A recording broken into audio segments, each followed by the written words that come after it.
Good morning everyone. क्या हाल चाल है सबके? कैसे हो सब? आई होप आप सब अच्छे हो और मैं भी बहुत अच्छा हूँ। और आई होप आप सबको आवाज़ वगैरह भी सही तरह से आ रही है। प्लीज़ एक बार कंफर्म कर दीजिएगा क्या साउंड वगैरह आवाज़ वगैरह सही तरह से आ रही है। मुझे साउंड को लेकर कंफर्म करना है आप सब ने। आ जाइए जल्दी सबके सब बच्चे। वीडियो को बेटा शेयर कर देना सब चलिए कुछ एक बारी सब। हमारे चैनल को अगर तो सब्सक्राइब नहीं किया सब्सक्राइब कर दीजिएगा। और आज हम अपने पास अपनी सेकेंड लेक्चर को शुरू करने वाले हैं। लास्ट क्लास किसी टेक्निकल इशू की वजह से नहीं हो पाया था, तो आज हमारा सेकेंड लेक्चर होगा जो हमने कंटिन्यू करना है आपके बेसिक के साथ। सो आई होप आप सबने लास्ट क्लास तक जो हमने फर्स्ट क्लास की थी उसको रिवाइज कर लिया होगा। Good morning everyone, good morning. हम अपने पास आज अपनी सेकेंड क्लास सेकेंड लेक्चर शुरू करने वाले हैं आपके साथ। और वो सेकेंड लेक्चर के साथ हम आपका एक बार जो लास्ट क्लास तक किया था एक बार उसको जल्दी से रिवाइज कराएंगे और फिर उसके बाद आगे चलेंगे। अब आते हैं हम अपने पास अपने सीए फाउंडेशन के कोर्स के रिगार्डिंग जो हमने लास्ट क्लास में शुरू कर दिया था। मैंने आपको कहा था कि भाई 11th क्लास एक ऐसी क्लास होती है जहां से आपके अकाउंट्स की शुरुआत होती है। और उस अकाउंट्स की शुरुआत में क्या होता है, हम 11th में थोड़े से ना बेफिक्र होते हैं, बेफिक्रे होते हैं कह सकते हैं, जिसमें हमारा शायद पढ़ने में इतना मन नहीं लगता। 10th क्लास हमने पास की होती है और हम नए नए जोश में होते हैं जिसमें हम 11th पर बेसिक पे ध्यान नहीं देते। और जब हम 11th के बेसिक पे ध्यान नहीं देते तो दिक्कत क्या होती है? दिक्कत ये होती है कि सीए के अंदर आकर आपको प्रॉब्लम आनी शुरू होती है। 12th की बात नहीं करूंगा। 12th में तो क्या होता है, नंबर ऑफ क्वेश्चंस इतने ज्यादा होते हैं, आप बार बार सेम क्वेश्चन रिपीट करते रहते हो, उसमें अच्छे मार्क्स आ जाते हैं। लेकिन बेसिक अगर एक बार वीक हो गया तो फिर आपको बहुत दिक्कतें आएंगी। तो मेरे पास उन सब चीजों को ध्यान में रखते हुए हम अपने पास चैप्टर भी ऐसा ही स्टार्ट करते हैं जो रेक्टिफिकेशन ऑफ एरर्स का होता है, जर्नल एंट्रीज का। लेकिन जर्नल एंट्रीज भी आपको आनी चाहिए पहले। तो हमने आपसे प्रॉमिस किया था कि हम अपना पूरा का पूरा बेसिक जो है 11th क्लास का जो बेसिक है, जो मुझे लगता है कि जरूरी है आपके एग्जाम्स के लिए, आपके लिए, आपके फ्यूचर के लिए, हम वो पहले डिस्कस करेंगे।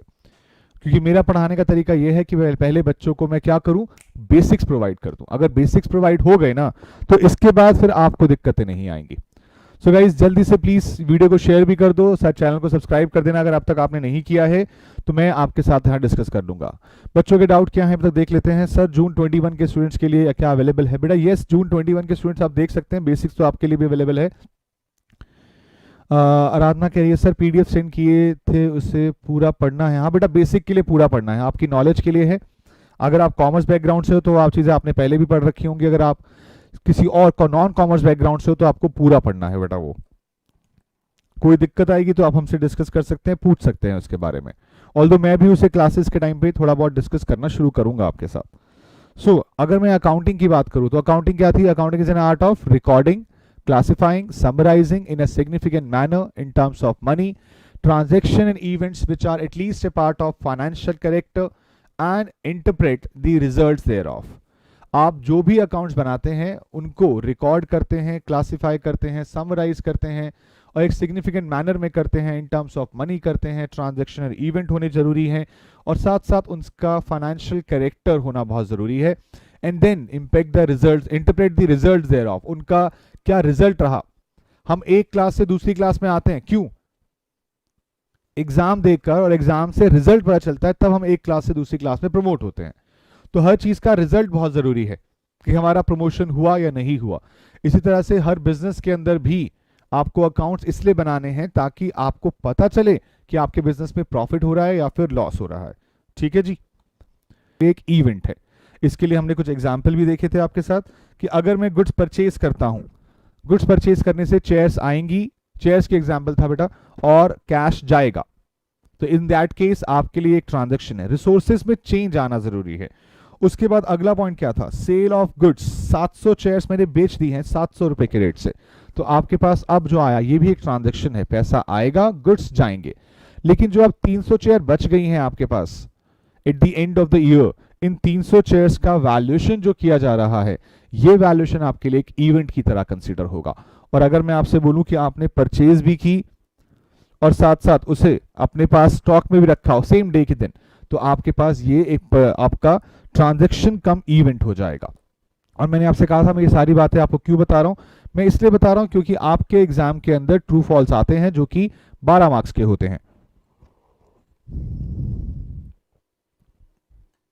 तो उन 12 मार्क्स के लिए आपको इस तरह के क्वेश्चन मेरे साथ में करने होंगे।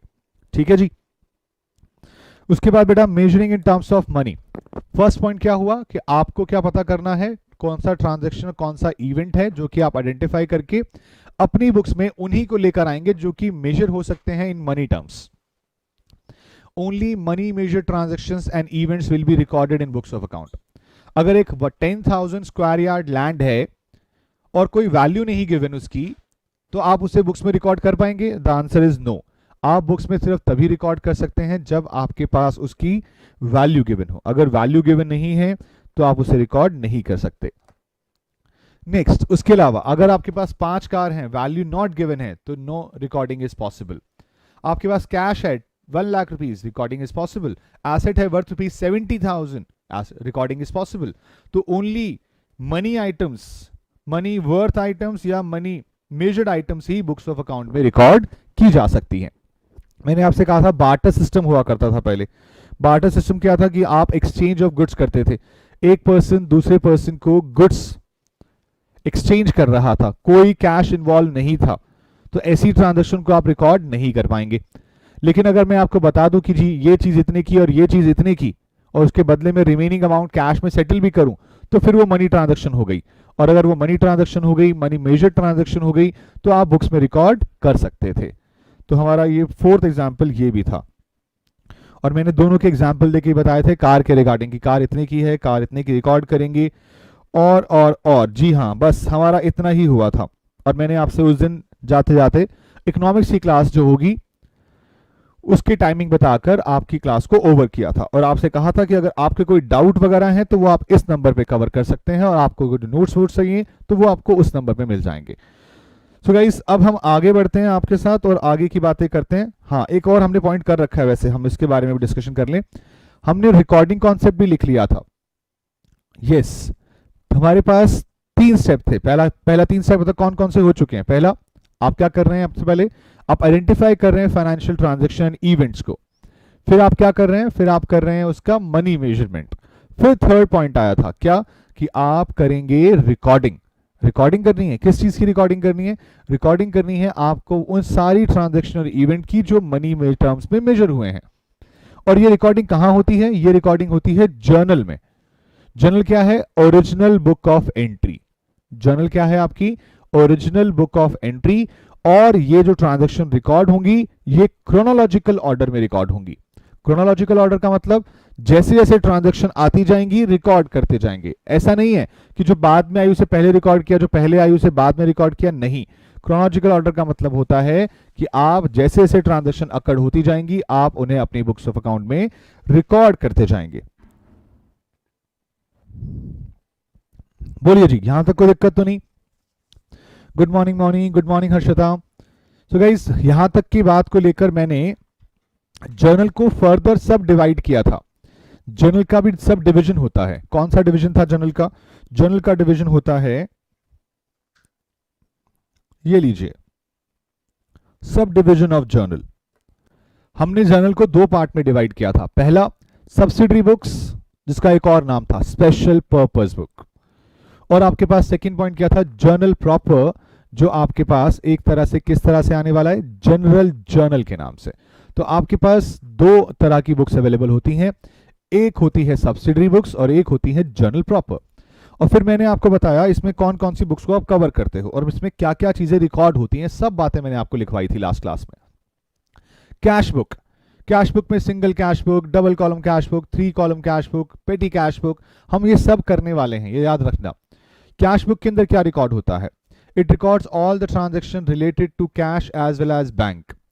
आपके कैश या बैंक के थ्रू पैसा आया या पैसा गया, आपने हर चीज को रिकॉर्ड किया था। It records all the transaction related to cash as well as bank. हाँ जी, लक्ष्य खन खुराना, बहुत अच्छे सर हैं भाई लोगों, पढ़ लो, मुझे 85 दिलाए हैं सर ने। थैंक यू लक्ष्य, थैंक यू सो मच। और सेकंड पॉइंट क्या है बेटा? आपके पास है परचेज बुक। परचेज बुक का मतलब, परचेज बुक में वो ट्रांजैक्शन को रिकॉर्ड करते हैं वो आपकी क्रेडिट परचेजेस जो आपने गुड्स की हैं, आपने एसेट परचेज किया कैश में तो वो कैश बुक में जाएगा।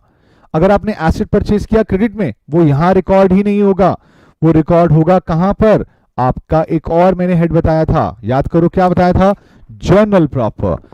एसेट परचेज ऑन क्रेडिट के लिए कोई बुक अलग से नहीं बनती है, परचेज बुक बनती है, लेकिन वो गुड्स की ट्रांजैक्शन के लिए बनती है, वो भी वो गुड्स जो आपने क्रेडिट पे परचेज किए हैं, समझे आप। उसके अलावा हमारे पास आई थी सेल्स बुक। सेल्स बुक क्या थी, सेल्स बुक वो बुक है जो आपकी रिकॉर्ड करती है हर उन ट्रांजैक्शंस को जो कि क्रेडिट सेल ऑफ गुड्स की है। कैश सेल्स आएगी क्या, कैश सेल्स नहीं आएगी, कैश सेल्स आपकी आती है कहां पर, अपने पास कैश बुक के अंदर। लेकिन अगर आप क्रेडिट सेल कर रहे हैं तो उसको रिकॉर्ड करने के लिए कौन सी बुक बनाई गई, सेल्स बुक। नेक्स्ट पॉइंट पे आएंगे। नेक्स्ट पॉइंट के बाद हमने बात की आपसे परचेज रिटर्न बुक की। जो आपने परचेज की थी क्रेडिट पे, अगर आप उसको रिटर्न कर दें, गुड्स खराब निकले, डिफेक्टिव निकले, तो आप उसे वापस भी कर सकते हैं। तो अगर इन दैट केस अगर आप कोई परचेज किए हुए सामान को वापस कर रहे हैं तो वो सारा का सारा परचेज रिटर्न बुक में आएगा। अगर आपने कैश में परचेज किया था और आप उसे वापस कर रहे हैं तो वो कैश बुक में जाएगा। लेकिन अगर आपने क्रेडिट पे परचेज किया था और उसे वापस कर रहे हैं तो वो फोर्थ परचेज रिटर्न बुक में आएगा। It records all the returns of goods purchased on credit, उसको रिकॉर्ड करेंगे आप। नेक्स्ट बेटा हमारे पास नेक्स्ट पॉइंट क्या है, हमारे पास सेल्स रिटर्न बुक है। सेल्स रिटर्न बुक, जैसे हमने क्रेडिट सेल्स को रिकॉर्ड किया सेल्स बुक में, उसकी कोई भी रिटर्न होगी तो वो सेल्स रिटर्न बुक में रिकॉर्ड की जाएगी। बेटा मैं सबके डाउट लूंगा, जो भी डाउट है सबके डाउट ले लूंगा, एक बार मैं पूरा रिवीजन करा दूं, उसके बाद फिर हम बात कर लेंगे आपसे। हाँ जी बेटा, 6 पॉइंट क्या है मेरे पास, bills receivable book. Bills receivable book वो बुक है जिसमें आप सारे के सारे during the year bills draw करते हो। आपने एक चैप्टर पढ़ा है 11th क्लास में, बिल्स ऑफ एक्सचेंज, हम सीए फाउंडेशन में दोबारा पढ़ने वाले हैं और थोड़ा हाई लेवल का पढ़ने वाले हैं। तो जी आपका जो भी बीआर बुक होगा वो आप अपने सारे के सारे बिल्स जो आपने ड्रॉ किए हैं ड्यूरिंग द ईयर वो रिकॉर्ड किए जाएंगे। और बिल्स पेबल बुक के अंदर आप रिकॉर्ड करते हैं जितने भी आपने ड्यूरिंग द ईयर बिल्स को एक्सेप्ट किया है, तो वो सारे के सारे यहां पर आ जाएंगे। और अगर इनके अलावा कोई भी ट्रांजैक्शन बच जाती है, all other remaining transaction will be recorded in journal proper. और मैंने एक एग्जांपल लिखकर क्लास को ओवर कर दिया था उस दिन, मैंने कहा था अब टाइम खत्म हो गया तो हम अपनी नेक्स्ट क्लास में इसके आगे की बात कंटिन्यू करेंगे। फर्स्ट पॉइंट लिखा था fixed asset purchase on credit. अब आपके एग्जाम में चीजें आ सकती हैं कि जर्नल प्रॉपर में ये रिकॉर्ड होगा या नहीं होगा, तो मैं आपको ऐसी ही बातें अब लिखवा दूंगा। और एक बार पहले मैं आपके डाउट देख लेता हूं, डाउट क्या आए हुए हैं। काजल अग्रवाल का एक डाउट आया हुआ है, sir if 5 lakh of car is exchange with 5 lakh of phone then it will be recorded और नॉट। बेटा अगर आप 5 लाख बता रहे हो तो 5 लाख रिकॉर्ड होगा। क्यों सर, बेटा आपने 5 लाख की वैल्यू बता दी, 5 लाख की कार जाएगी तो कार को खत्म करना होगा बुक से, और 5 लाख की कार 5 लाख का फोन आएगा तो फोन को रिकॉर्ड करना होगा, तो एंट्री बनेगी ना, phone account debit to car account, 5 lakh 5 lakh. Value होनी चाहिए, अगर वैल्यू है सिमिलर है तो क्या हुआ, वैल्यू तो है ना, तो रिकॉर्ड करनी पड़ेगी। चलिए जी बताइए, उमंग गलत बता रहे हो आप, मेघा अग्रवाल आप भी गलत बता रहे थे, ये रिकॉर्ड किया जाएगा। आपको अगर वैल्यू पता है, भले ही सेम पता है, आप एक्सचेंज कर रहे हो, तब भी आपको रिकॉर्ड करना होगा। चलिए जी, तो मैं आपको अपने सेकंड पॉइंट से बताऊं फिर आगे का, जो फिक्स्ड एसेट परचेज किया था ऑन क्रेडिट, इसी तरह से आप कह सकते हैं fixed asset sold on credit.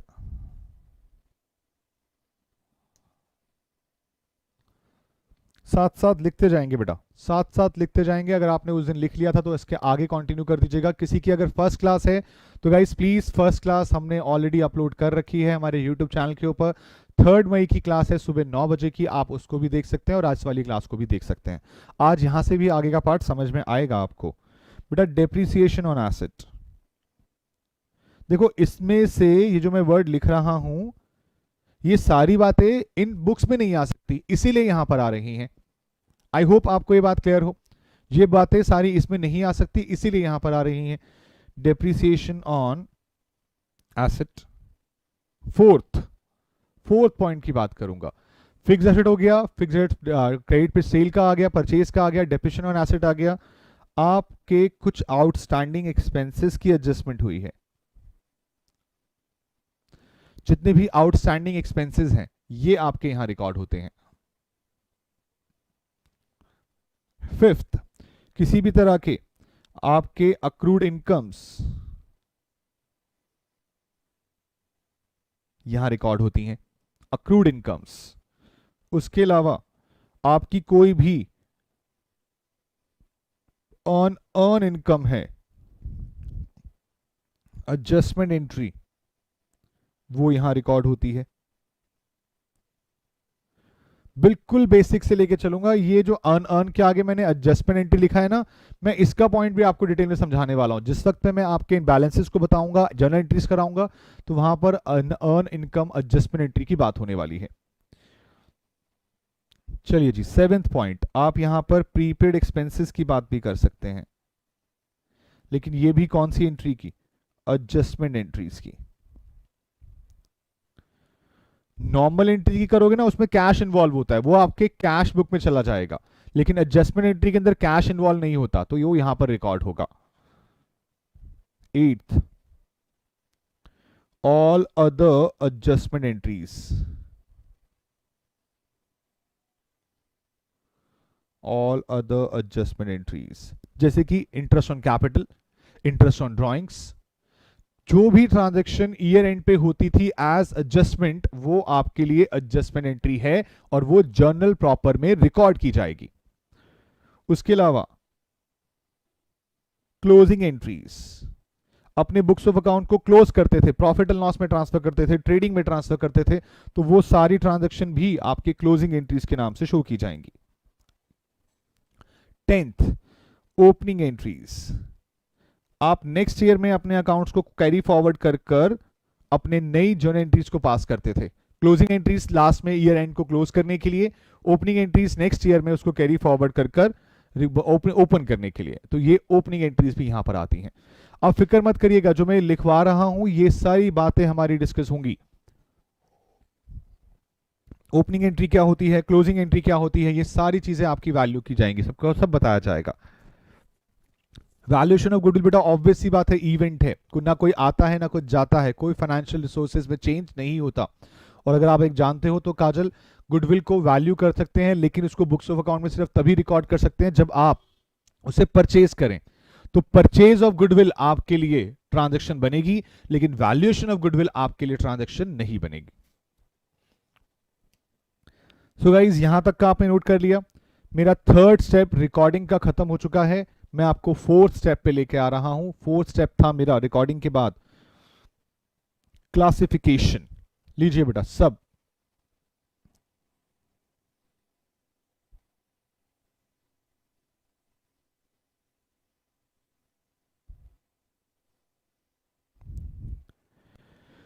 Classification बेटा, क्लासिफिकेशन की बात करेंगे। क्लासिफिकेशन का मतलब क्या है,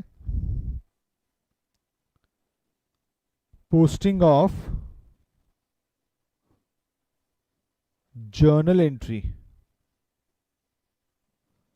इनटू लेजर, जर्नल एंट्री को लेजर में डालना। लेजर, लेजर क्या होता है सर, लेजर होता है बेटा अकाउंट, जो अकाउंट आप बनाया करते थे, भूल गए अपनी 11th क्लास, सर हमने 11th में कॉमर्स नहीं पढ़ी, तो बेटा कोई नहीं, अब मैं आपको सिखाता हूं। आपने अगर कोई भी जर्नल एंट्री अपने किसी लेजर में लेकर गए, अकाउंट में लेकर गए, तो उसी को बोलते थे क्लासिफिकेशन करना। क्लासिफाइंग का पॉइंट है आपका ये, और उसके लिए आपको बनाना पड़ता था एक अकाउंट। ये अकाउंट किसी भी चीज का हो सकता है, लेकिन फिलहाल उसका फॉर्मेट कैसा होगा वो मैं आपको दिखा रहा हूं।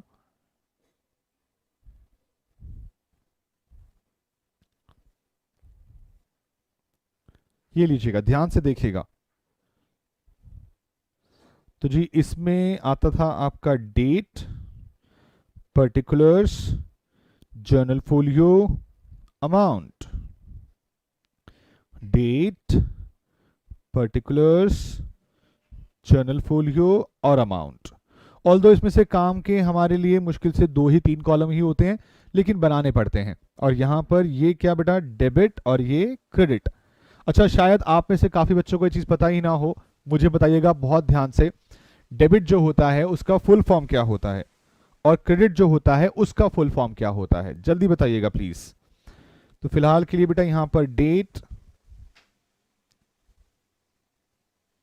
पर्टिकुलर्स, जर्नल फोलियो और अमाउंट,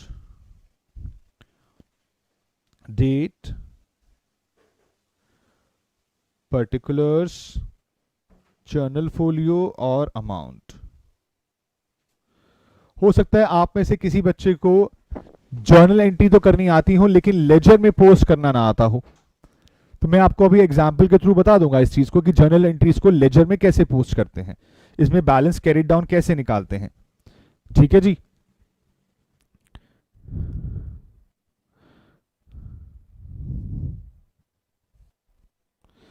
आइएगा, तो मैं अब आपको दिखाता हूं कि यहां पर कोई भी ट्रांजैक्शन कैसे रिकॉर्ड की जाएगी। तो प्लीज बहुत ध्यान से देखना, कोई भी अकाउंट है आपका,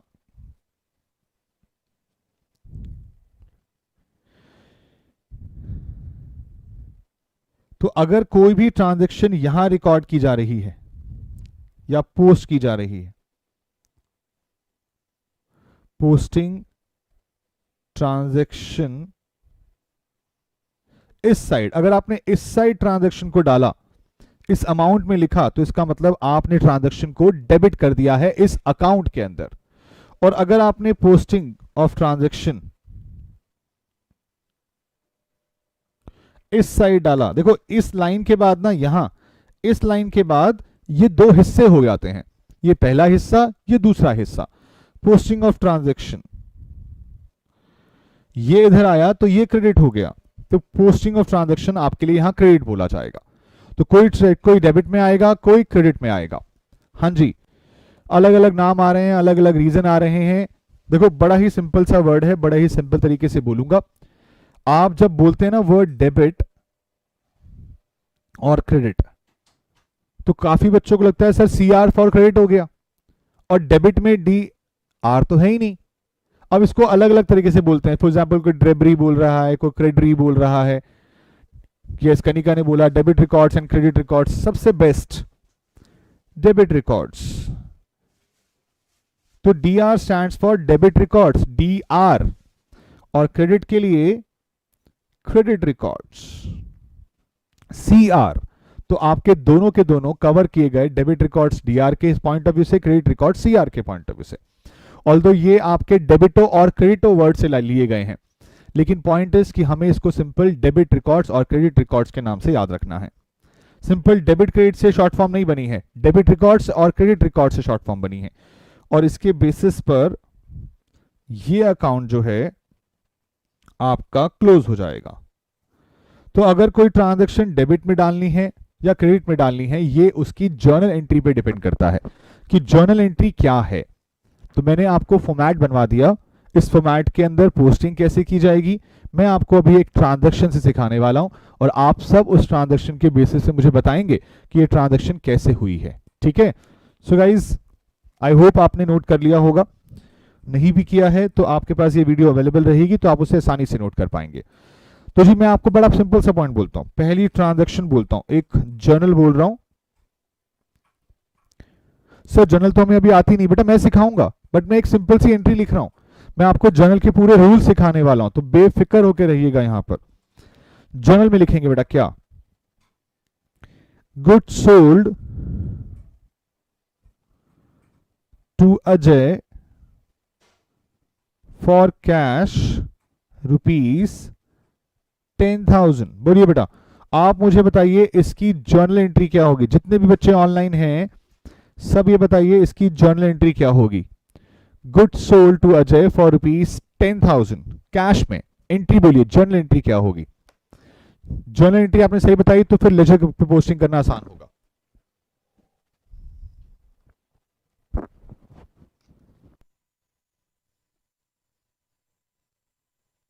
हाँ जी बेटा बताइए, जल्दी से बताइए, सब बच्चों का वेट कर रहा हूं मैं। और आपने वीडियो अभी तक शेयर नहीं की अपने दोस्तों के साथ, चैनल सब्सक्राइब कर दिया हमारा। चलिए जी, तो हाँ हर्षित ने बता दी है, हर्षित ने एंट्री बता दी है एक। ये सब बच्चों के आंसर आने लग गए हैं। मोहित ने बता दी है, अभिषेक ने बता दी है, काजल ने भी सही बताई है, वंशिका ने भी सही बताई है, भूमिका ने भी सही बताई है, वंश की, मेघा की, सबकी बिल्कुल सही जवाब। और एंट्री बनती है cash account debit to sales account. अब cash account debit to sales account को अगर मैं पोस्ट कराऊं, जर्नल एंट्री को मैं पोस्ट कराऊं, तो वो पोस्ट कौन कौन से अकाउंट में होगी? आपके पास हैं दो, एक तो cash account, yes yes yes. अरे ये आराधना क्या बोल रहे हो, goods account debit to cash account, कैसी कैसी बातें कर रहे हो नलायक, ऐसी बातें नहीं करते। सेल्स अकाउंट मैं रफ में बना रहा हूं बेटा अकाउंट आपके लिए, और ये क्या है आपका sales account, cash account debit to sales account. तो कैश अकाउंट बनेगा और सेल्स अकाउंट बनेगा। मैं अभी आपको सिर्फ रेफरेंस के लिए बता रहा हूं, मैंने अभी जर्नल या लेजर पूरा सिखाना शुरू नहीं किया, सिर्फ रेफरेंस दे रहे हैं। तो जी ये हो गया पर्टिकुलर्स, ये हो गया अमाउंट, ये हो गया पर्टिकुलर्स, ये हो गया अमाउंट, ये हो गया पर्टिकुलर्स, ये हो गया अमाउंट, ये हो गया पर्टिकुलर्स, ये हो गया अमाउंट। दोनों अकाउंट के डेबिट क्रेडिट के अंदर आपको बताना है। तो जी ये डेबिट है, ये क्रेडिट है, ये डेबिट है, ये क्रेडिट है। ये सिर्फ आपको ब्रीफ कर रहा जा रहा है कि कौन सी ट्रांजैक्शन कैसे कैसे पोस्ट हुआ करती थी। अच्छा सर इसमें अमाउंट कितने कितने थे? जी बेटा 10,000 थे ना, ये देखो 10,000 थे। बात समझ में आ रही है? यहां तक कोई दिक्कत है तो बताना मुझे, यहां तक कोई भी दिक्कत है तो बताना। और मैं अब आपको सिखाता हूं इसकी पोस्टिंग कैसे करते थे। मुझे बताइए आपके इस एंट्री में कौन सा अकाउंट डेबिट हो रहा है और कितने से डेबिट हो रहा है? आपका अकाउंट कैश का डेबिट हो रहा है और 10,000 से डेबिट हो रहा है। ढूंढो दोनों में से कैश कौन सा। ये मिल गया आपको कैश। कैश क्या हो रहा है? कैश डेबिट हो रहा है। कैश की डेबिट साइड में आइए, लिखिए कैश की डेबिट साइड में 10,000, लेकिन नाम कैश अकाउंट के अंदर कैश का नहीं लिखना है, दूसरे वाले पर्सन का लिखना है। और दूसरा नाम क्या लिखा है? To sales account. Sir to क्यों लिखा? बेटा ये आपके अकाउंटिंग के फॉर्मेट के पार्ट हैं। अगर कोई भी ट्रांजैक्शन आप डेबिट में लिखेंगे तो टू से लिखेंगे, और अगर आप क्रेडिट में लिखेंगे तो आप बाय से लिखेंगे। कैश अकाउंट में डेबिट लिखा 10,000 का, टू सेल्स अकाउंट। सर अगला अकाउंट कौन सा है? अगला अकाउंट है सेल्स का। सेल्स अकाउंट आपका क्या हो रहा है? सेल्स अकाउंट आपका हो रहा है क्रेडिट। किसकी वजह से? बाय। इसकी वजह से सेल्स अकाउंट पे गए, सेल्स अकाउंट के क्रेडिट साइड पे गए, और बाय क्या नाम लिखूंगा? Cash account. कितना अमाउंट? 10,000। आई होप आपको ये आता होगा, बट लेकिन मेरा काम ये है कि बेसिक से लेके चलूं कि कुछ भी अगर आप भूल गए हो तो वो आपको याद आ जाए, ताकि मुझे आगे कराते हुए दिक्कतें ना आए बिल्कुल भी। आगे जाकर जब हम आगे की बड़े बड़े चैप्टर्स पे बात करेंगे ना, तो आपको हर एक चीज आती होगी, तो बेफिक्र रहिएगा। तो ये आपका एक जर्नल को मैंने लेजर में पोस्ट कर दिया। ठीक है जी, कोई दिक्कत तो नहीं? यहां तक कोई दिक्कत है तो बताना मुझे। यहां तक किसी को भी कोई दिक्कत हो तो बता देना।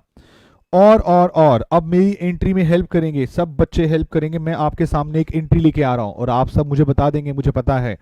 ये लीजिए, मैं कह रहा हूं आपसे, cash received rupees 9,500 from Vijay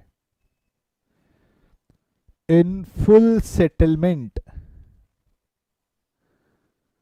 of rupees 10,000। मुझे जर्नल एंट्री बताएंगे सब बच्चे पहले तो, कि जर्नल एंट्री क्या होगी। जर्नल एंट्री क्या होगी? जल्दी से बता दीजिए जर्नल एंट्री क्या होगी। कैश अकाउंट डेबिट यस, या कैश अकाउंट क्रेडिट, कौन सा होगा? जल्दी बताएंगे सब।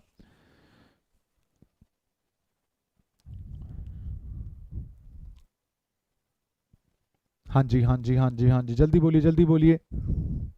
एंट्री का इंतजार है, एंट्री कर देंगे तो उसके बाद हम अपने पास इसकी पोस्टिंग एरर भी करेंगे, पोस्टिंग भी करेंगे, कंप्लीट करेंगे। अभिषेक जैन बोल रहा है सर कैश अकाउंट को डेबिट करिए। मोहित सिंह बोल रहा है कैश टू विजय कर दीजिए। मेघा अग्रवाल बोल रही है कैश टू विजय कर दीजिए। Cash to Vijay, cash account debit, discount allowed debit to debtor. Yes, Harshit ने ठीक बताया। काफी बच्चों को तो एंट्री याद ही नहीं है, काफी तो बोल रहे हैं कैश टू विजय कर दो। अरे भाई 9,500 मिले हैं।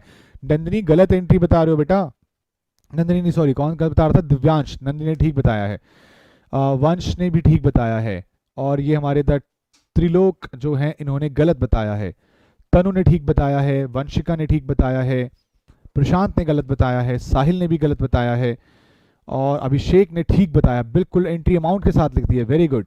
गोविंद ने ठीक बताया है, निशांत ने भी ठीक बताया है, तुषार ने गलत बताया है, निशा ने भी गलत बताया है, सुहानी कैश डिस्काउंट टू विजय, बिल्कुल ठीक सुहानी। उसके अलावा हर्षिता ने बताया है गलत, मुस्कान ने बताया है सही, राशि ने भी सही बताया है, यस यस यस। काफ़ी बच्चों ने बेटा सही बताया और काफ़ी बच्चों ने गलत बताया। अब आप देख रहे हो मैं एक सेकेंड एंट्री पे आया और आपकी एक्चुअल बेसिक के बारे में पता चल गया। बेटा कितना पैसा आ रहा है 9500, कितने आने चाहिए थे 10,000, तो ऑब्वियस सी बात है ना 500 रुपए आपको नहीं मिल रहे। 500 रुपए का फुल सेटलमेंट में डिस्काउंट कंसीडर होता था और जो पैसा आ रहा है, देखो मैं अभी भी बोलूंगा मैं आपको एंट्री नहीं सिखा रहा, ये एंट्री आपने पढ़ रखी है और अगर आपको एंट्री नहीं आती है तो इसका टाइम आएगा, मैं आपको एक एक एंट्री के बारे में बताऊंगा। सो कैश अकाउंट डेबिट कितने से 9500 से, डिस्काउंट अलाउड डेबिट कितने से 500 से, 500 रुपए का खर्चा नुकसान हुआ आपका, टू विजय 10,000 से। ये लीजिए, बताइए कोई दिक्कत तो नहीं इस बात से। हम इस चीज को लेके मैं श्योर कर रहा हूं आपका जिस दिन तक मैं YouTube पे लेने वाला हूं, मुझे 8-10 क्लासेस जितने भी लगेंगी बेसिक समझाने में आपको, वो सारी क्लासेस तक मैं आपका बेसिक बहुत स्ट्रांग कर दूंगा। सो गाइस जितना हो सके इस चीज से फोकस करिए कि आप अपने बेसिक को स्ट्रांग बना के चलिए, बिल्कुल भी वीक नहीं रहना चाहिए। मैं ये चाहता हूं कि फाउंडेशन में हर बच्चा 95, 95, 95 ऐसे ऐसे मार्क्स लेकर आए और जो बच्चा मेरे लिए 100 मार्क्स लेकर आएगा उसको मेरी तरफ से भी गिफ्ट मिलेगा, इनाम मिलेगा और कैश का प्राइस मिलेगा, ये पक्का है। तो जी cash account debit, discount account debit, आपको चलो एक बात बताता हूं। जब सीपीटी था ना, देखो अभी तो क्या हो गया, अब सीए फाउंडेशन आ चुका है। जब सीपीटी था तो मल्टीपल चॉइस क्वेश्चन जैसे आपके इकोनॉमिक्स में और मैथ्स में है वैसे अकाउंट्स में भी हुआ करते, सारे पेपर में हुआ करते थे। मतलब ऑब्जेक्टिव बाद में सीए फाउंडेशन के बाद हट गया था अकाउंट्स के अंदर से और लॉ के अंदर से, पहले वो अब ये सब्जेक्टिव हो गए, तो उनके एमसीक्यू आया करते थे और अकाउंट्स का जो पेपर था ना वो 60 मार्क्स का हुआ करता था।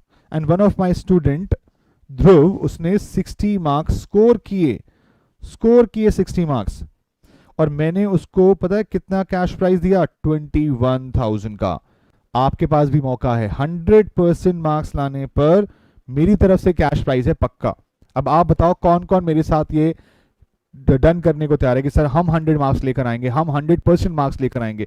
जल्दी से एक बार अपने कमेंट बॉक्स में ना आग लगा दो कि हाँ 100% मार्क्स आएंगे ही आएंगे। कौन कौन करने वाला है?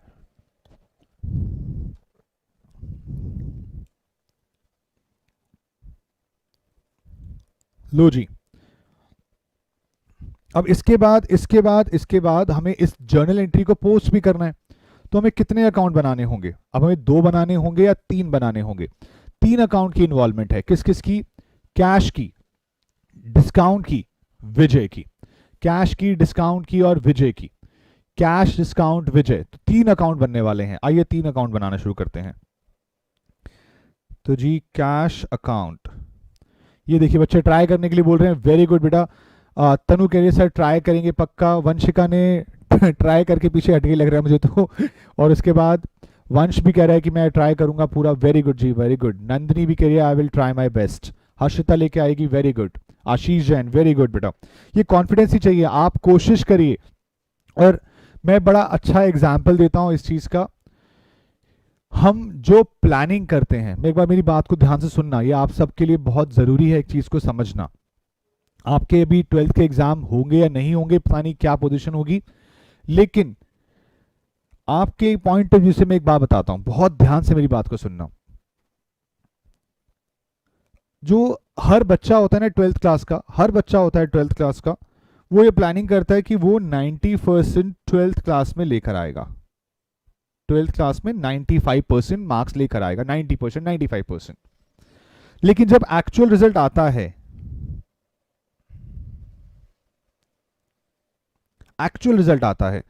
तो वो क्या होता है? वो होता है जी 92 आ गए, 93% आ गए, कोई बहुत ही ज्यादा अजूबा निकल आए, वो कहता है जी मेरे 96% आ गए। लेकिन ये बहुत ही एक्सेप्शनल बात है। हमने 95% की तैयारी शुरू की थी कि मुझे 95% मार्क्स लाने हैं, मुझे इस कॉलेज में एडमिशन लेना है, मुझे ये करना है, मुझे वो करना है, और आपके मार्क्स आए 92 93। ये हमारा वो बच्चा जो होशियार बच्चा था, बिल्कुल समझदार, पढ़ाकू टाइप, चश्मा लगा हुआ था। लेकिन एक और बच्चा भी था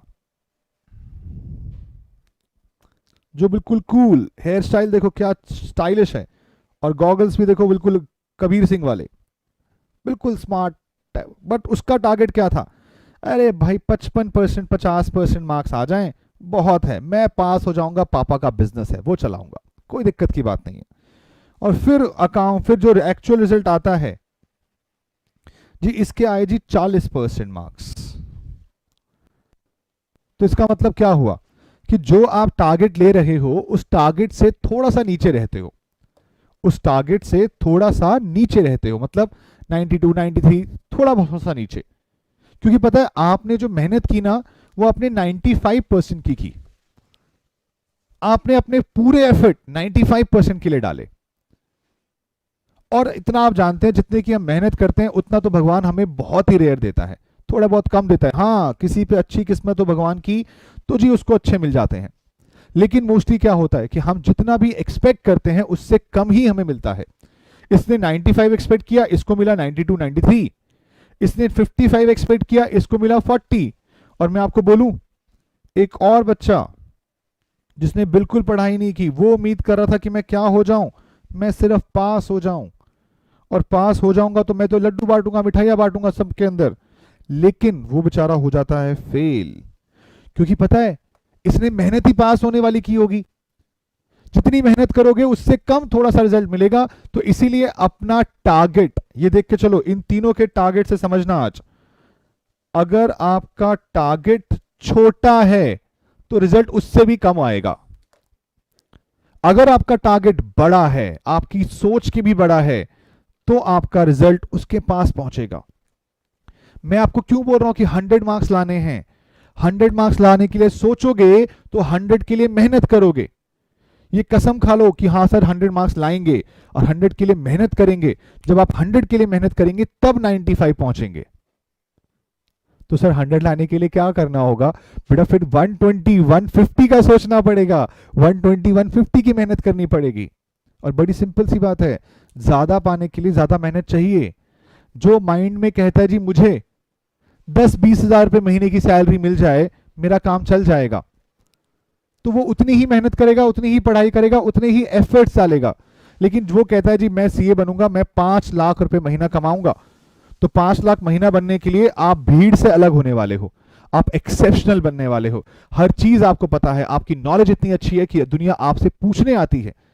जैसे आप देखते हो ना, क्लास के अंदर एक टॉपर होता है और क्लास के बच्चे सारे उससे जाके पूछते हैं भाई इसका आंसर क्या आया तेरा, तो आप एक एक्सेप्शनल बन जाते हो। अपने अंदर वो क्वालिटी पैदा करो कि आपको एक्सेप्शनल बनना है, आपको भीड़ का हिस्सा नहीं बनना। जिस दिन भी आप भीड़ का हिस्सा बनेंगे ना, आप बिल्कुल कॉमन हो जाएंगे। फर्क सिर्फ इतना है कि अपना टारगेट बड़ा करना है। जितना टारगेट ऊपर रखेंगे उतना ज्यादा बेटर आप एफर्ट्स डालेंगे और उतना अच्छा रिजल्ट लाने की कोशिश करेंगे। लेकिन अगर टारगेट ही इतने इतने बनाए, छोटे छोटे बनाए, तो उसका कोई फायदा नहीं। आपके टारगेट्स ही आपको आगे ले जाते हैं लाइफ में। जितने बड़े टारगेट्स उतना ज्यादा बेटर रिजल्ट। समझे बच्चों? हाँ जी सर, मैंने तो +2 साइंस से की है, बट ट्राई करूंगी। गुड आराधना, वेरी गुड। और आप कर सकते हैं, मैं बता रहा हूं आपको, साइंस वाले बच्चे बहुत होशियार होते हैं, बहुत इंटेलिजेंट होते हैं। सर मैं 100 I will. Megha Agarwal, very good. Harshita Chaudhary, सही कहा सर आपने, अगर हम 100 का सोचेंगे तब जाकर 95 आएंगे, ऑब्वियस सी बात है। सर 12th नहीं हो रही, कैसे करें मोटिवेट? बेटा अभी 12th के एग्जाम तक आप जब तक नहीं आता है तब तक तो उसको इग्नोर ही करो। थोड़ा बहुत जो आप रेगुलर रिवाइज कर रहे हो उसको करिए। लेकिन अगर 12th होती है तो उसके लिए आपको कम से कम सीबीएसई 1 महीना देगा, उसके अंदर मैं आपकी खुद हेल्प करूंगा। मैं आपको 12th क्लास के आके जो भी आप टॉपिक्स बोलेंगे वो भी मैं आपको करा दूंगा, तो बेफिक्र रहिएगा, उसकी टेंशन मत लीजिए बिल्कुल भी। चलिए जी, तो आगे बढ़ते हैं। हम अपनी बात कर रहे थे कि हम अपने 3 पॉइंट्स की कवर कैसे करेंगे। हम अपने 3 पॉइंट्स को कैसे कवर करेंगे? हमारे पास 3 अकाउंट हैं, कैश अकाउंट, डिस्काउंट अलाउड और विजय। तो बेटा अपने पास आ जाइए, यहां पर बनाएंगे कौन कौन से अकाउंट। एक बनेगा कैश अकाउंट, मुझे एंट्री सब बताएंगे बेटा, मैं एंट्री लिखूंगा, सब बताएंगे पोस्टिंग कैसे होगी, सबने हेल्प करनी है, सबने हेल्प करनी है। यहां पर आपका डिस्काउंट अलाउड, और उसके बाद अगला कौन सा, अगला है विजय का, विजय दीनानाथ चौहान, देख लो विजय जल्दी से।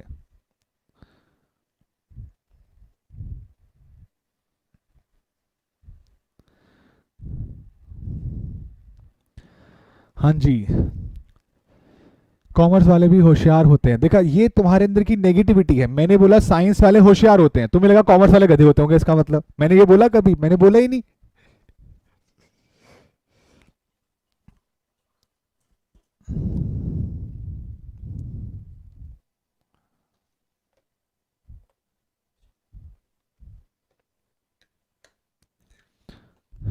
ये सभी कर सकते हो बेटा, क्योंकि आपका सीएस एग्जीक्यूटिव में कंपनी अकाउंट्स आता है, तो आपको बेसिक में वहां पे भी हेल्प मिलेगी। तो आप देख सकते हैं, इस वीडियो को शेयर कर सकते हैं अपने दोस्तों के साथ। तो जी 3 एंट्रीज, 3 पॉइंट, 3 पोस्टिंग करनी है। आपको बोला गया है कैश में, डिस्काउंट में और विजय में। अच्छा, कैश अकाउंट देखो, सबसे पहले कैश अकाउंट देखो। कैश अकाउंट में क्या बोला, कैश अकाउंट होगा डेबिट। कितने से डेबिट होगा? 9500 से डेबिट होगा। तो कैश अकाउंट में आ जाइए और लिखिए टू। टू किसका नाम लिखोगे, बताना किसका लिखोगे?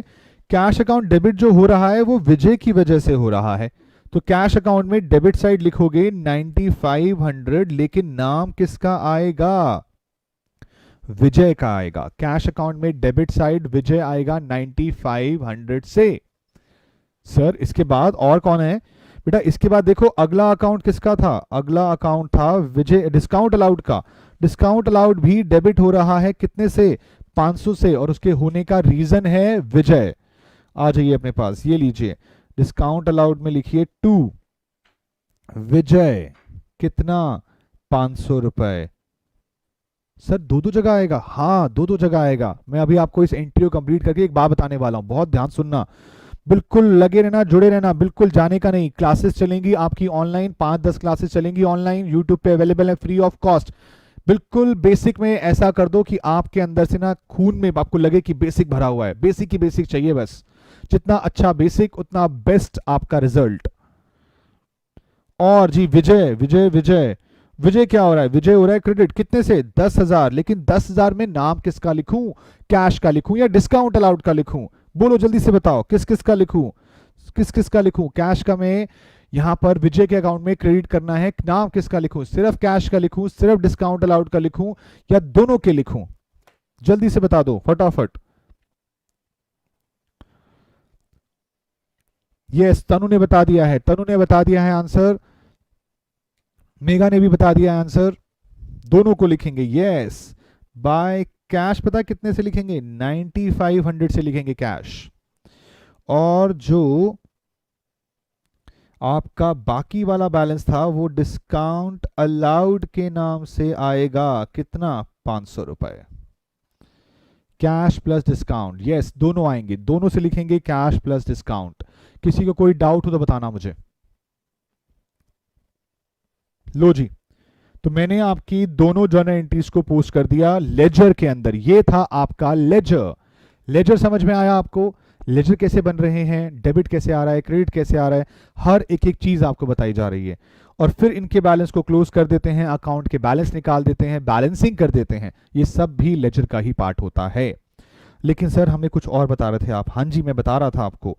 मैं ये कह रहा था कि जिसमें एक डेबिट और एक क्रेडिट हुआ, देखो ध्यान से, जर्नल के लिए मैं आपको एक चीज बताने की कोशिश कर रहा हूं, ध्यान से सुन लेना। ये थोड़ा सा एक्स्ट्रा पार्ट है, लेकिन मैं आपको बताना चाहता हूं। जर्नल के अंदर अगर 1 डेबिट 1 क्रेडिट है, तो ऐसी एंट्रीज को बोला जाएगा सिंगल एंट्री। सिंगल एंट्री या सिंपल एंट्री। जैसे कि आपने अभी बोला, पहली एंट्री जो हमने कराई थी आपको, cash account debit to sales account. तो जी एक डेबिट है एक क्रेडिट है, एक डेबिट है एक क्रेडिट है, सिंगल एंट्री। लेकिन सर अगर 2 डेबिट 1 क्रेडिट आ गया, या फिर 1 डेबिट 2 क्रेडिट आ गया, सर 3 डेबिट 2 क्रेडिट आ गया, सर 4 डेबिट 3 क्रेडिट आ गया, तो ये क्या है? ये पता क्या है? ये है आपके मिक्सचर ऑफ 2 3 4 5 अकाउंट्स। तो इसको बोलते हैं कंपाउंड एंट्री। इसे क्या बोलते हैं? कंपाउंड एंट्री, जिसमें एक से ज्यादा डेबिट क्रेडिट आ जाएं। ये ट्रू फॉल्स के लिए जरूरी है, ये ट्रू फॉल्स के लिए जरूरी है। ध्यान से मार्क कर लेना, जो चीजें बता रहा हूं वो ट्रू फॉल्स के लिए जरूरी है। और एग्जाम्पल आपने अभी लिखा ऊपर, कौन कौन सा लिखा? Cash account debit, discount allowed debit to Vijay. ये लीजिए जी, बताइए कंबाइन समझ में आया बेटा? इसको बोलते हैं compound entry. Compound entry, compound का मतलब क्या? एक चीज ली, दो चीज ली, दोनों को इकट्ठा कर दिया, कंपाउंड बना दिया, कंपाउंड एंट्री बोलते हैं इसको। बोलो जी, बताओ, कोई दिक्कत तो नहीं इस बात से? यहां तक का पॉइंट क्लियर है तो बोलिए। मेरा फिर क्लासिफिकेशन वाला पार्ट खत्म हो जाएगा, फिर मैं आगे चलूंगा, मैं आपको समराइजिंग के बारे में बताऊंगा, समराइजिंग कैसे होती है। नहीं बेटा रवि, अगर कॉन्ट्रा एंट्री नहीं बोलते बेटा, इसे बोलते हैं कंपाउंड एंट्री। कॉन्ट्रा एंट्री अलग चीज होती है, आपको कैश बुक में सिखाई जाएगी। जब मैं आपको कैश बुक कराऊंगा तो उस वक्त पे सिखाऊंगा कंपाउंड एंट्री क्या होती है। यहां तक बताइए, यहां तक किसी को कोई डाउट है या क्लियर है?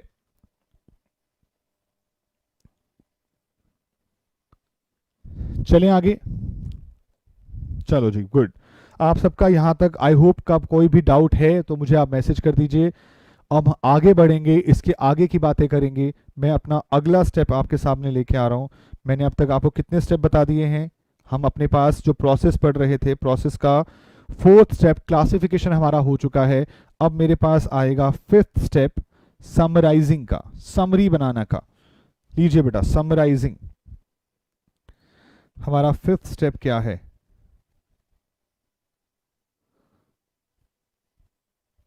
समराइजिंग। समराइजिंग में क्या करना होता है? सर समरी बनानी है। जी हाँ, किस चीज की समरी? जो भी सारे के सारे बैलेंसेस हैं, किसके बैलेंसेस? लेजर के balances.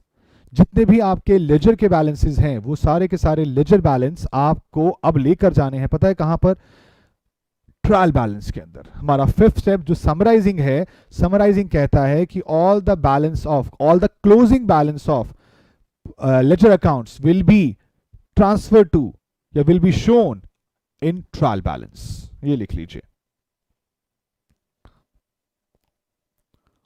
all the closing balances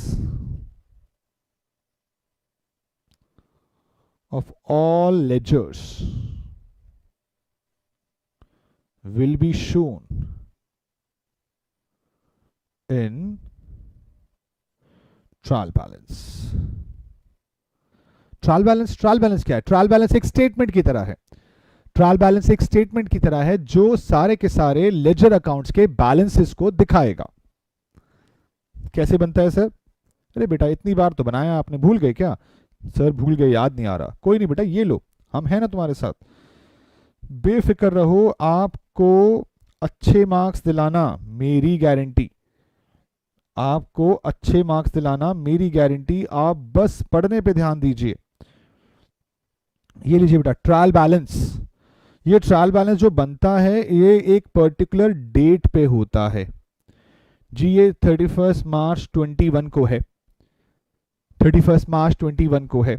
इसमें क्या आएंगे आपके? इसमें आएंगे आपके अकाउंट्स। कौन कौन से अकाउंट है? उसके बाद यहां पर आएगा डेबिट, यहां पर आएगा क्रेडिट। जो भी आपके एसेट्स के बैलेंस होंगे, cash, bank, stock, debtor, machinery, furniture, building, land, कुछ भी, वो आपके डेबिट में लिखा जा रहा होगा, क्योंकि एसेट्स का बैलेंस डेबिट होता है। सर ये तो नहीं पता बेटा, ये सिखाऊंगा जब मैं आपको जर्नल एंट्रीज का चैप्टर शुरू करूंगा आपके साथ, तो मैं आपको सिखाऊंगा कि एसेट्स का बैलेंस डेबिट होता है। सर और क्या क्या होते हैं? बेटा एसेट्स के अलावा होते हैं आपके पास लायबिलिटी। सर लायबिलिटी का बैलेंस बेटा क्रेडिट होता है। बट ये बैलेंस कौन सी होंगी? लायबिलिटी कौन सी होंगी? सर क्रेडिटर होगा, आउटस्टैंडिंग एक्सपेंस होगा, कोई लोन होगा, कोई बैंक ओवरड्राफ्ट होगा, कोई इनकम रिसीव्ड एडवांस होगा। ये सारी लायबिलिटीज हैं आपके लिए। और क्या हो सकता है? कैपिटल। कैपिटल का बैलेंस, सर जो पैसा हमने लगाया वही वाला, हाँ वही वाला कैपिटल, इसका बैलेंस भी क्या होता है? क्रेडिट होता है। तो एसेट, लायबिलिटी, कैपिटल, सर तीन चीजें होती है? नहीं, दो चीजें और भी हैं। इनकम या फिर इसे रेवेन्यू भी कह सकते हैं, इसका बैलेंस भी क्रेडिट होता है। सर ये क्रेडिट डेट समझ नहीं आ रहा, बेटा मैं समझाऊंगा, फिक्र नहीं करने का, अभी सिर्फ इसको लिखने का। इनकम डेबिट क्रेडिट का क्या है, पूरा का पूरा ये रूल्स ऑफ डेबिट क्रेडिट में सिखाया जाएगा आपको, बेफिक्र रहिएगा। और उसके अलावा एक और चीज भी होती है, सर इसका भी क्रेडिट होता है क्या? नहीं बेटा, इसका क्रेडिट नहीं होता। सिर्फ दो भाई लोग ऐसे हैं जो डेबिट में जाते हैं और बाकी तीन भाई लोग ऐसे हैं जो कि क्रेडिट में आते हैं। और इन सब का टोटल जो होता है वो हमेशा इक्वल होता है, बराबर होता है। सर इक्वल ना आए तो बेटा फिर आपने कुछ गलती कर दी है अकाउंट्स बनाने में। तो जर्नल बनाया या लेजर बनाया, उसमें आपने कोई गलती कर दी, इसीलिए इक्वल नहीं आया, वरना हमेशा इक्वल ही आता है, हमेशा इक्वल ही आता है। बात समझ में आई आपको यहां तक की? सर समराइजिंग खत्म हो गया क्या? नहीं बेटा, समराइजिंग तो अभी शुरू हुआ है। समराइजिंग सिर्फ ट्रायल बैलेंस तक लिमिटेड नहीं है, ट्रायल बैलेंस के बाद एक्चुअल कहानी शुरू होती है। ट्रायल बैलेंस के बन जाने के बाद अब आपको बनाने होते हैं क्या पता है? सबसे मेन इंपॉर्टेंट चीज क्या बनाने होते हैं? Financial statements. और आज पता है आप मुझे बताएंगे, मैं यहां लिख देता हूं बेटा, वी प्रिपेयर फाइनेंशियल स्टेटमेंट्स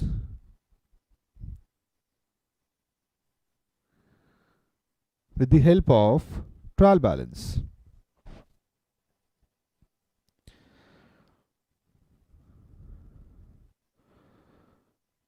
ये लो जी, with the help of trial balance।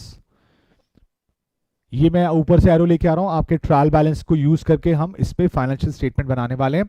लेकिन मुझे आज बता देना, बहुत ध्यान से बता देना, बहुत अच्छा पॉइंट आपसे पूछने वाला हूं। काफी लोगों को इसके बारे में ये बात पता ही नहीं होती। फाइनेंशियल स्टेटमेंट से या फाइनेंशियल स्टेटमेंट हम क्यों बनाते हैं, हम फाइनेंशियल स्टेटमेंट क्यों बनाते हैं, मुझे आपका एक आंसर चाहिए आज। आप देखते हैं आप में से कौन सही आंसर करता है, देखते हैं आज किस किस ने अपनी 11th 12th पे ध्यान दिया था। आज ही पता चल जाएगा, सारी पोल खुल जाएगी आज ही कि कौन कौन सा बच्चा डिफरेंस कर पाया इन चीजों के बीच में। फाइनेंशियल स्टेटमेंट में, फाइनेंशियल स्टेटमेंट हम क्यों बनाते हैं, आज देखते हैं क्या सच निकलता है। आपकी सच्चाई, आपकी पोल खुलने वाली है आज। देखते हैं जी, जल्दी बताइए, फटाफट बताइए, फाइनेंशियल स्टेटमेंट हम क्यों बनाते हैं? जल्दी से जल्दी से। Financial performance and position, financial performance and position Kanika ने बताया है। To know the profitability of the firm, हम फर्म की प्रॉफिटेबिलिटी निकालने के लिए। ध्रुव पहली बात तो ना ये फर्म वर्ड बोलना छोड़ देना, बिजनेस बोलना शुरू करना।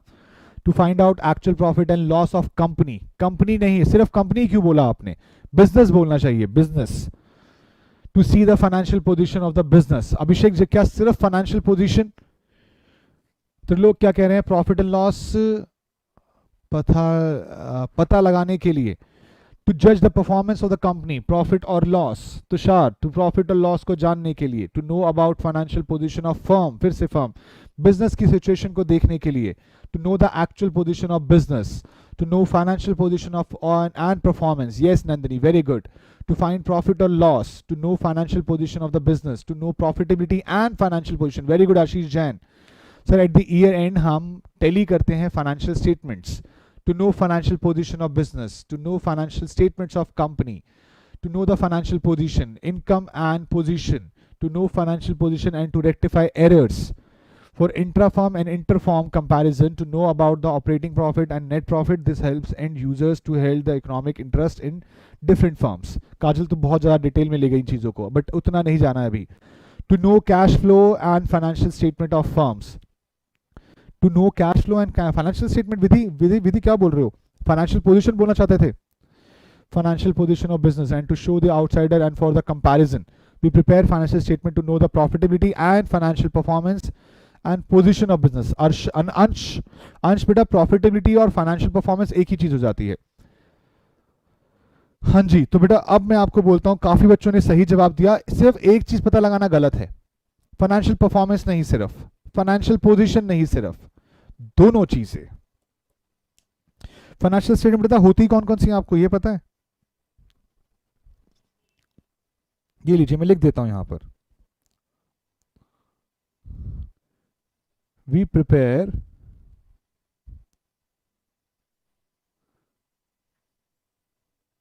financial statements to identify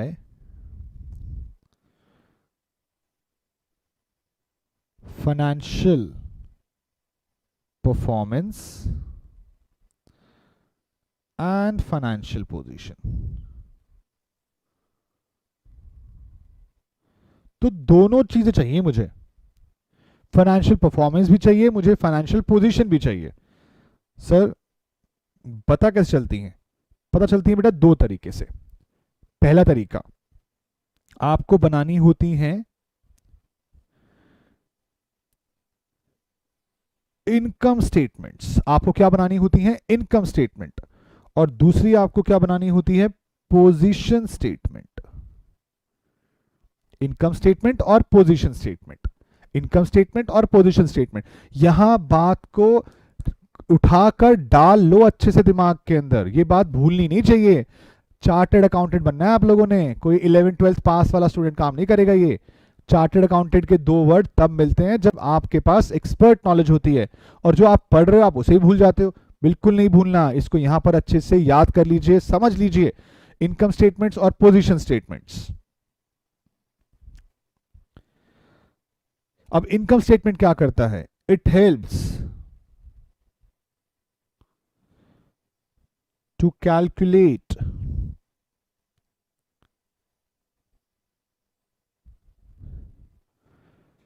financial performance of business organization। बेटा मैं सिर्फ फॉर्म नहीं लिख सकता, मैं सिर्फ कंपनी नहीं लिख सकता, बिजनेस ऑर्गेनाइजेशन, जिस भी बिजनेस की आप इनकम स्टेटमेंट कह रहे हैं, that is it will calculate profit oblique loss of business. Profit oblique loss of business, profit oblique loss of business, yes. और क्या क्या होते हैं आप सबने नाम सुने हैं, एग्जाम्पल के लिए बनाया भी तो है आप लोगों ने, ट्रेडिंग अकाउंट। सेकंड कौन सा? Profit and loss account, profit and loss account. और इन दोनों की जगह, in case of companies we prepare statement of profit and loss. तो अगर आप कंपनीज हैं तो आप statement of profit and loss बना रहे होंगे, आप प्रोप्राइटरशिप हैं, आप पार्टनरशिप हैं तो आप trading and profit and loss account बना रहे होंगे, आप अगर एनपीओ हो तो आप इनकम एंड एक्सपेंडिचर बना रहे होंगे। तो अलग अलग ऑर्गेनाइजेशन के अलग अलग अकाउंट के नाम हो सकते हैं, लेकिन सबका मोटिव यही है कि कितना प्रॉफिट हुआ और कितना लॉस। सर एनपीओ का मोटिव तो नहीं होता, तो बेटा उसमें हम तभी तो सरप्लस और डेफिसिट लिखते थे, बट काम तो वही करना है ना, अल्टीमेटली पहुंचना वही है कि भाई हमारे पास कितना बिजनेस को प्रॉफिट हुआ या सरप्लस हुआ, हमारे बिजनेस को कितना लॉस हुआ या फिर डेफिसिट हुआ। बताइएगा, कोई दिक्कत तो नहीं किसी को इस बात से? पोजीशन स्टेटमेंट क्यों बनाते हैं? It help us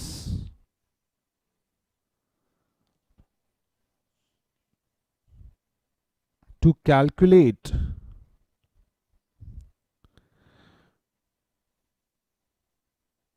financial position of business organization।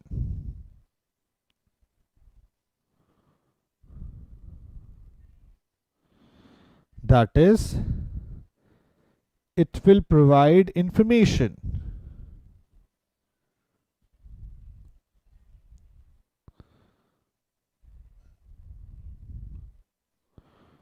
of assets, liability and capital at year end.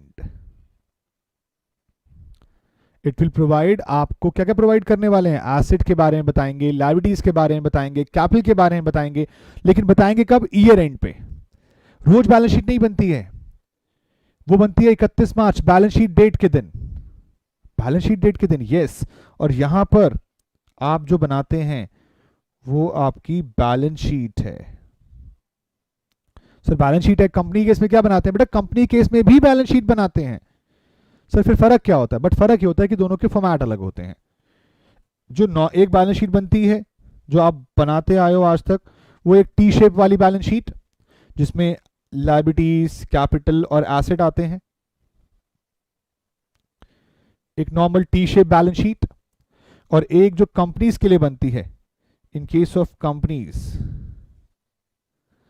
जो आप सब ने पढ़ी है 12th क्लास के अंदर, schedule 3 of companies act 2013। Schedule 3 और शेड्यूल 3 का भी एक पार्ट 1 होता है, पार्ट 1 के अकॉर्डिंग। और इस पार्ट 1 का मैं फॉर्मेट थोड़ा सा दिखा दूं, जिसमें आप यहां क्या लिखते हो, इक्विटी एंड लायबिलिटीज, और आप नीचे क्या लिखते हो, एसेट्स। ये वो बैलेंस शीट होती है। सर क्या ये बैलेंस शीट हमें पढ़ने के लिए मिलेंगी? हाँ जी बेटा, ये आपको पढ़ने के लिए मिलेंगी। सीए के अंदर हर एक एक चीज मिलने वाली है, जो जो कभी आपने सुनी है, कहीं भी देखी है, वो सब आपको मिलने वाली है। बताइए जी, क्या आपको ये वाला पॉइंट समझ में आया यहां तक का? बोलिए जी, बोलिए, बताइए मुझे, यहां तक की बातें क्लियर हैं? हाँ जी बेटा, वही वर्टिकल हॉरिजॉन्टल वाली कहानी है। सर हम क्या ये पार्ट 1 वाली बैलेंस शीट बनाएंगे कभी? हाँ जी बेटा, सीए इंटर के अंदर पूरा चैप्टर है इसको सिखाने के लिए, पूरा चैप्टर है इसको सिखाने के लिए। मुझे बताइए, यहां तक की बात अगर क्लियर है तो मैं अपने अगले स्टेप पे चलूं। मैं आपको 5 स्टेप बता चुका हूं, मुझे नेक्स्ट स्टेप बताना है। मैं आपको 5 स्टेप बता चुका हूं, मुझे आपको क्या बताना है, मुझे आपको नेक्स्ट स्टेप बताना है। अगर आपने यहां तक कर लिया हो तो मैं आगे लेके चलूं फिर आपको।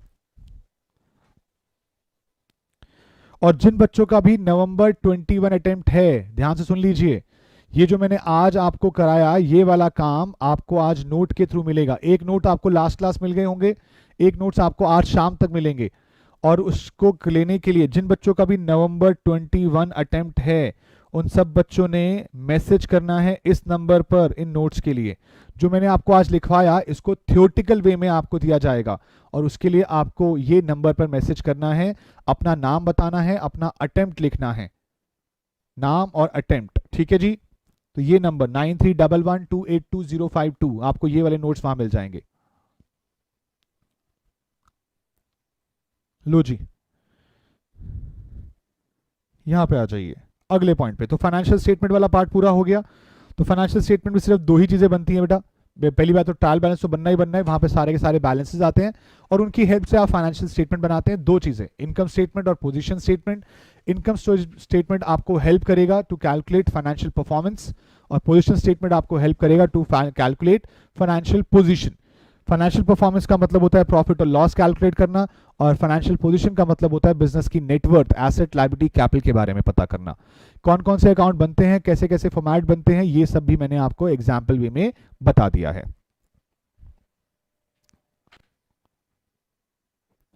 चलिए जी, तो आगे बढ़ते हैं, आपको यहां पर आ जाइए।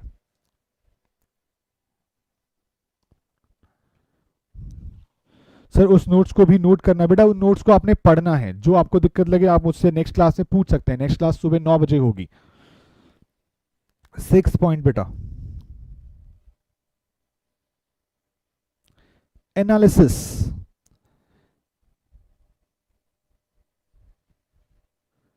और interpretation.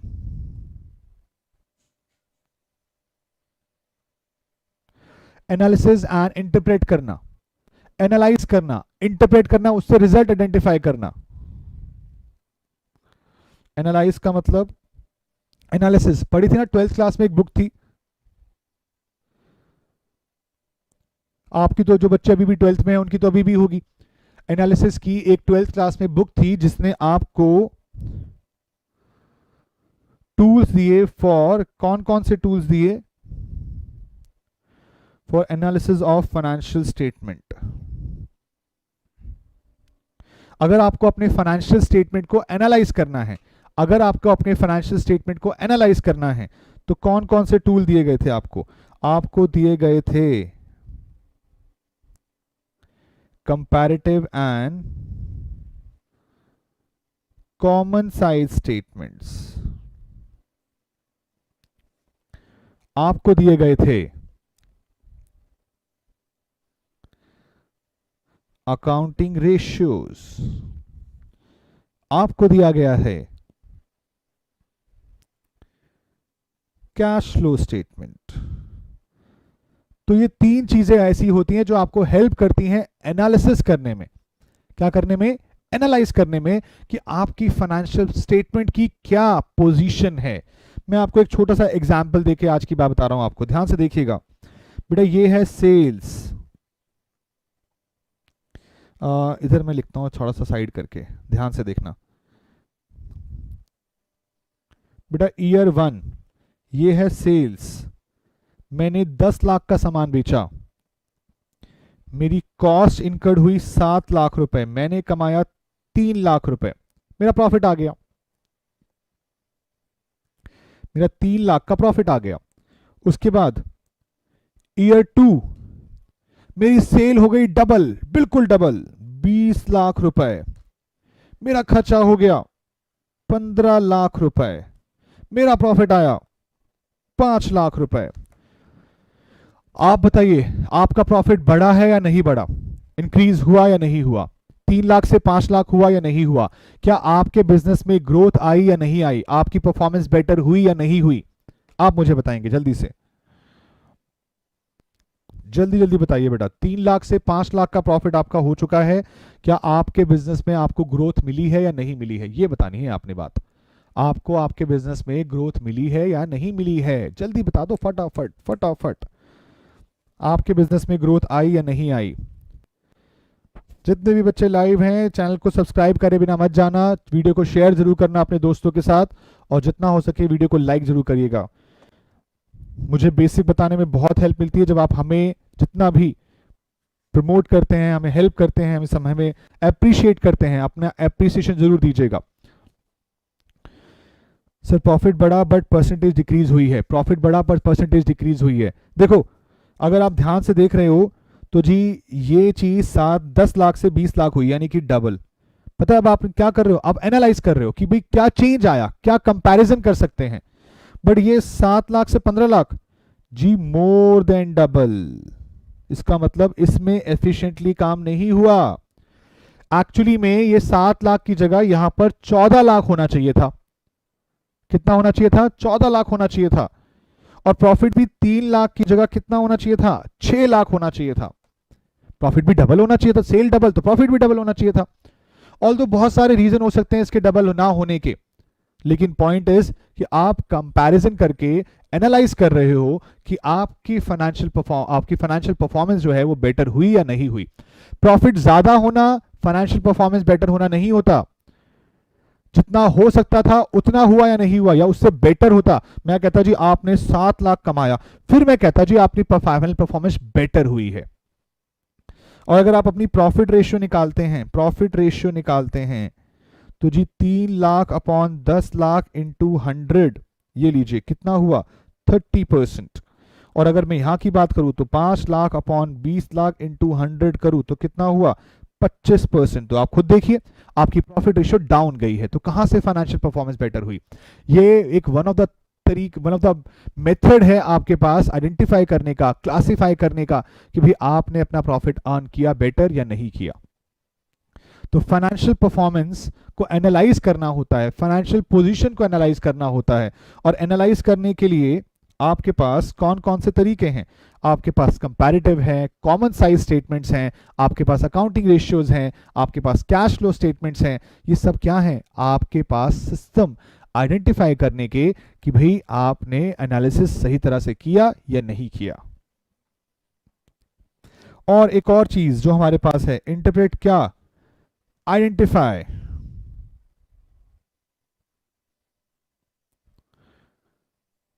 the results with the help of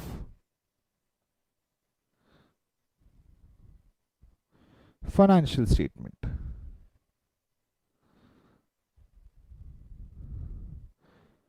and convert them according to users. Convert them according to users. आपने आइडेंटिफाई किया रिजल्ट्स को फाइनेंशियल स्टेटमेंट की हेल्प से और उन्हें कन्वर्ट कर दिया। किस में कन्वर्ट कर दिया? आपने उन्हें कन्वर्ट कर दिया अकॉर्डिंग टू यूजर्स। यूजर्स की जो रिक्वायरमेंट थी। मेरा 7th पॉइंट है यूजर्स का। मैं ना 7 पॉइंट सिर्फ लिख रहा हूं, नेक्स्ट क्लास में शुरू करूंगा आपके साथ। मेरा 7th पॉइंट पता किस चीज का था? हमारा 7th पॉइंट होता था कम्युनिकेशन टू यूजर्स। हम कम्युनिकेट करेंगे, किसको कम्युनिकेट करेंगे? यूजर्स को बताएंगे कि भाई जो हमने एनालाइज किया है, जो हमने इंटरप्रेट किया है, वो हमें बताना होगा। और यूजर्स दो तरह के होते हैं। कौन कौन से होते हैं? इंटरनल यूजर्स और एक्सटर्नल यूजर्स। लो जी, बताना। मैं इस वाले पॉइंट को लेकर ही नेक्स्ट क्लास में आपके साथ शुरू करूंगा। कोई डाउट वगैरह आपका यहां तक है तो मुझसे पूछ लीजिए, क्योंकि मैं इसके आगे वाला पार्ट अब नहीं पढ़ाऊंगा क्योंकि टाइम हो चुका है नेक्स्ट क्लास का। So much, take care, bye bye, see you soon. Monday मिलेंगे सुबह 9 बजे। Bye bye, take care.